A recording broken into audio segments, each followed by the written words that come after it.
On her first day at work, she got the scare of her life from her new boss. The man let out a piercing scream at her that just wouldn't stop. William.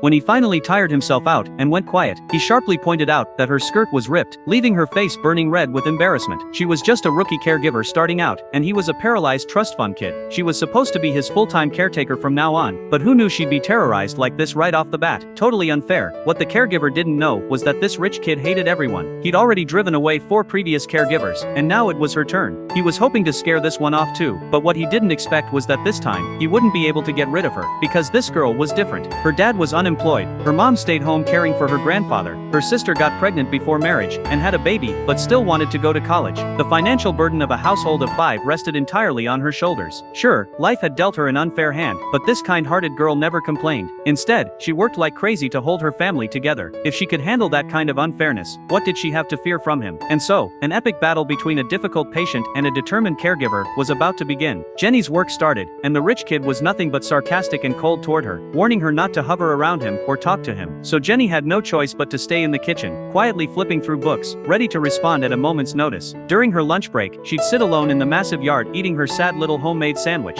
Even though the mansion was filled with luxury and delicious food, none of it was for her. Every day she dreaded going to work, but Jenny would still show up at 8 a.m. sharp with her makeup done and a smile on her face, while the rich kid would greet her with the same old sour expression. Then one day, the rich kid's ex-girlfriend came to visit. She was now dating his former best friend. It broke his heart. Before leaving, the ex-girlfriend randomly said to Jenny, "He's the one who kept pushing me away. Some people don't want to be saved. You can't rescue him."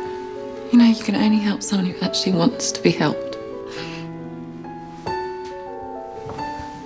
After they left, the rich kid used his wheelchair to knock over all his framed photos. It was the only way he could vent. Watching him like that, Jenny felt a pang of sadness. The next day, she bought a bunch of glue and carefully pieced all the broken frames back together. When the rich kid saw what she'd done, he lashed out at her even more viciously, insulting her clothes and saying she was worthless. This time, Jenny got angry. She seriously demanded that he show her some respect. The rich kid shot back, "Then leave." Jenny said she couldn't leave. She needed this job. She didn't have money. The rich kid fell silent. He stopped trash-talking her. Sometimes, people just need to stand up for themselves and demand respect. Otherwise, they'll keep getting walked all over.